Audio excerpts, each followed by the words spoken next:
We're going to add a licensed clinical counselor who says she's facing the cancel culture vultures online over her political social media post.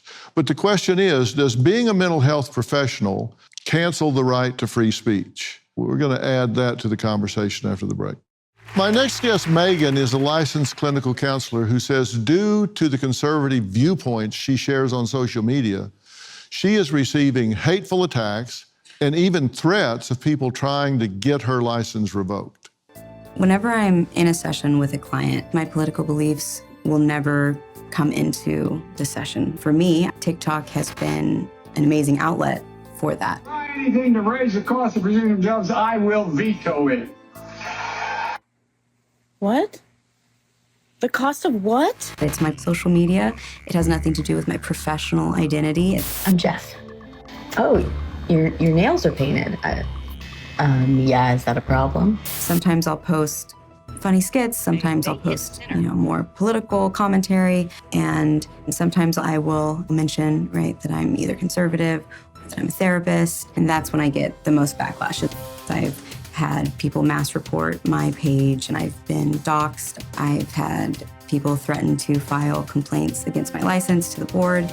I get a lot of, honey, your racism is showing. Think it through, Felicia. Don't be a bigot. Don't you have housework you should be doing? Facing harassment has only motivated me to keep going. And I really believe in the mental health field. I don't want to see it completely destroyed by political activism from the left. I want to preserve it. I want to be somebody who's fighting for it.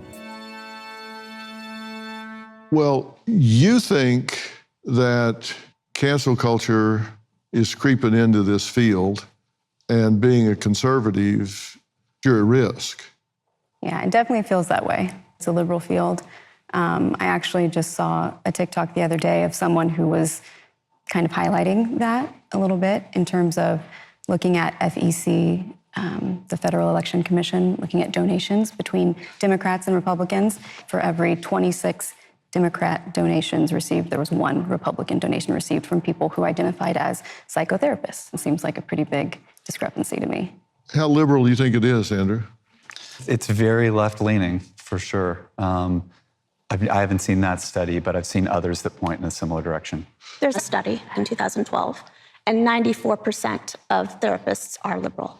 Well, a meta-analysis of all of these surveys say 85% are liberal, and there's a 10.5 to 1 ratio on campuses, and that 20% are afraid to express their views, and 37.5% admit discriminating against conservative colleagues, which is pretty bad. There's an 11 to 1 liberal to conservative ratio on major college campuses in terms of academia professionals that are trainings, which means that's going to influence who comes out if those values get passed on. So it's probably going to get worse, not better. Right. That seems to be the trend. I'm still in my first decade of practice. I still feel like a young professional in this field. And when I started my journey, things were already politicized and polarized. But I always felt super lucky and blessed by the people that I had training me and educating me and guiding me.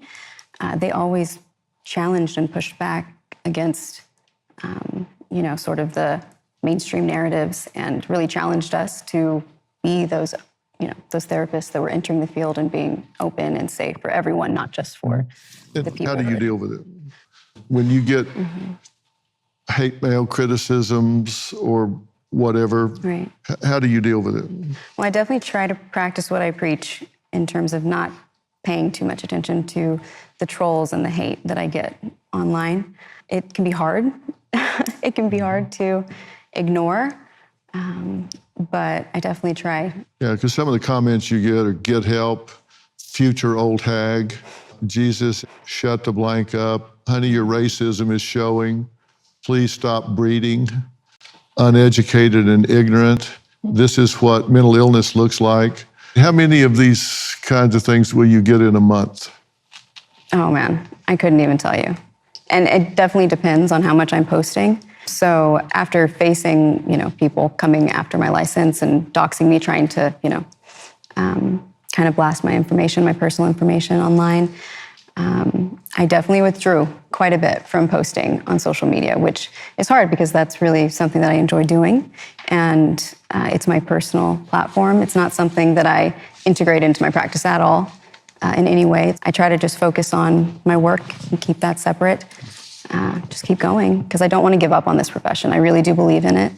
And I don't want to just let it go to the left. Well, you have to decide to keep your power and not give it away. And sometimes the vast majority of it is all driven by what I call the tyranny of the fringe.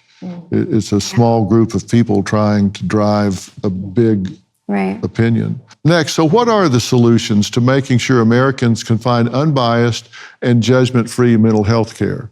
We're going to hear from Dr. Hartz about what he and Open Therapy Institute are doing to help both therapists and patients after the break. And we'll be right back.